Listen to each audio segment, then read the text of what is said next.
মধ্যপ্রাচ্যের পরিস্থিতি নিয়ে প্রতিক্রিয়া জানাতে আমাদের সঙ্গে যুক্ত হচ্ছেন ভূ রাজনীতি বিশ্লেষক অধ্যাপক পারভেজ করিম আব্বাসী। অধ্যাপক আব্বাসী, আপনাকে স্বাগত জানাচ্ছি।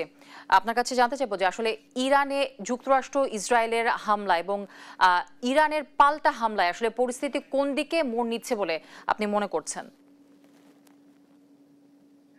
দেখুন, এবার যেটা হয়েছে এটা একেবারে আনপ্রেসিডেন্টেড।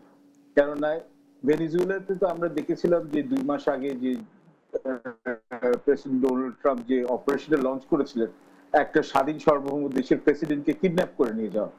এখন আমরা যেটা দেখছি হচ্ছে যে এখানে একটা নেগোসিয়েশন চলছিল সুইজারল্যান্ডে, আপনার যুক্তরাষ্ট্র এবং হচ্ছে ইরানের মধ্যে, ওমানের দুতিয়ালির এখানে বা ইন্টারমিডিয়েশনে বা মধ্যস্থতায়। এই একটা এখানে নেগোসিয়েশন চলাকালীন অবস্থায় যখন মনে হচ্ছিল যে মধ্যপ্রাচ্যে হয়তো বা এবার যুদ্ধ হবে না, আগের বছর জুনে 2025 সালেও ইসরায়েল এবং যুক্তরাষ্ট্র ইরানের সাথে একটা 12 দিনের সংঘর্ষ হয়েছিল। তো এইবার যুক্তরাষ্ট্র এবং ইসরায়েলের হচ্ছে যে লক্ষ্যটা অত্যন্ত ক্লিয়ার, ওরা রেজিম চেঞ্জ করতে চায় এবং এই সরকার পরিবর্তনটা করার জন্য ওরা এবার যেটা করেছে এখানে, যে ইরানের যে আপনার যে যে এখানে বলবো যে এখানে যে সুপ্রিম এখানে যে লিডার আয়াতুল্লাহ খামেনি শুদ্ধ, ওরা 40 জন হচ্ছে সিনিয়র এখানে হচ্ছে নেতৃবৃন্দকে ওরা টার্গেটেড এভাবে কিলিং করেছে এবং এখানে হচ্ছে বম্বিং এর মধ্যে, এবং ইরানও এটার সাথে এখানে পাল্টা আক্রমণ করেছে। তো আপনি যদি দেখুন এখানে আর্মি যে ডিফেন্সের যে এখানে হেড, তাকে মারা হয়েছে। আপনার ইসলামিক রেভলিউশনারি গার্ড কোর যেখানে এলিট ফোর্স, তার এখানে হেডকে মারা হয়েছে, সিকিউরিটি অ্যাডভাইজারকে মারা হয়েছে। ইরানে অনেকগুলো শহরে এখানে বম্বিং চলছে এবং ইরানের এখন সরকারের এখন হচ্ছে আমি যেটা বলেছি অস্তিত্বের লড়াই, এটা এক্সিস্টেনশিয়াল থ্রেট, এবং ওরা এই রেজিম চেঞ্জটা ওরা যেতে এখানে ঠেকাতে পারবে না ওরা মনে করছে, তার জন্য ওরা অল আউট আক্রমণ করছে। এবং এই জন্য আপনি দেখবেন হচ্ছে যে মধ্যপ্রাচ্যে যেসব দেশে এখানে যুক্তরাষ্ট্রের সামরিক ঘাঁটি আছে বা ইসরায়েলের সাথে সম্পৃক্ততা আছে, যেমন Kuwait, Jordan, United Arab Emirates, Bahrain, Qatar, সব জায়গায় কিন্তু এখানে, এমনকি ওমানও এখানে হচ্ছে যে এখানে অল আউট এখানে মিসাইল অ্যাটাক করা হয়েছে। এবং আপনার সাথে সাথে ইসরায়েলে তো এখানে অনবরত এখানে ইরানের এখানে এই ব্যালিস্টিক মিসাইলস এর বারাজ চলছে। তো এখন যেটা হয়েছে যে এখন হরমুজ প্রণালীটা বন্ধ করে ফেলা হয়েছে, যেটা মনে করা হচ্ছে ইরান একদম শেষ মুহূর্তে করবে না, যেখান থেকে হচ্ছে যে সারা বিশ্বে এখানে তেল এবং হচ্ছে গ্যাস জ্বালানি সরবরাহটা হয়।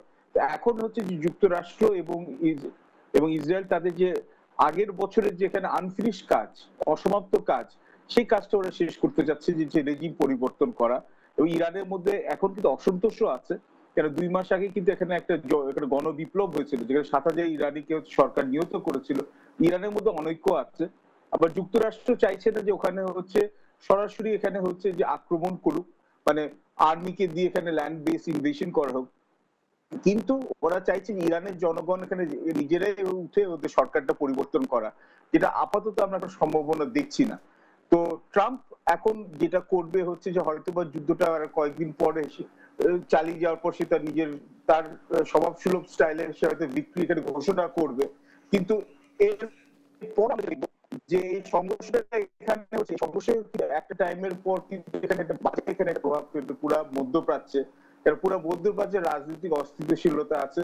নজরুল আব্বাসী, আপনাকে একটু থামাতে যাচ্ছি, যেহেতু আসলে জি আব্বাসী, আপনি শুনতে পাচ্ছেন? আমি আরেকটা প্রশ্ন আপনার কাছে রাখতে চাচ্ছি, যেহেতু আসলে যুদ্ধ হচ্ছে এবং অনেকটা দেশ আসলে এফেক্টেড হচ্ছে, সেখানে আমি আপনার কাছে জানতে চাচ্ছি যে এই চলমান পরিস্থিতি বিশ্ব সহ বাংলাদেশের অর্থনীতিতে কি ধরনের আসলে প্রভাব ফেলতে পারে, যদি ছোট্ট করে জানাতেন আমাদেরকে। প্রথমে হচ্ছে যে আমাদের মূল্যস্ফীতির সমস্যা হতে পারে, কেন আমাদের এখানে আমরা তেল এবং জ্বালানির জন্য হচ্ছে মধ্যপ্রাচ্যের উপর আমরা নির্ভরশীল। এবং 2 হচ্ছে যে আমাদের যে প্রায় 50 থেকে 75 লাখ বাংলাদেশি মধ্যপ্রাচ্যে আছে, তাদের জানমাল নিরাপত্তার বিঘ্ন ঘটতে পারে।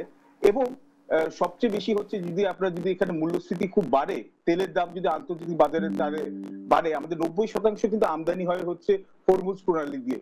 হরমুজ প্রণালী এখন বন্ধ হয়ে আছে। তো এটা যদি 1 সপ্তাহ ধরে আরো চলে, তাহলে তেলের দাম $100 চলে যেতে পারে। তখন বাংলাদেশের অর্থনীতির উপর খুব বাজে প্রভাব পড়বে।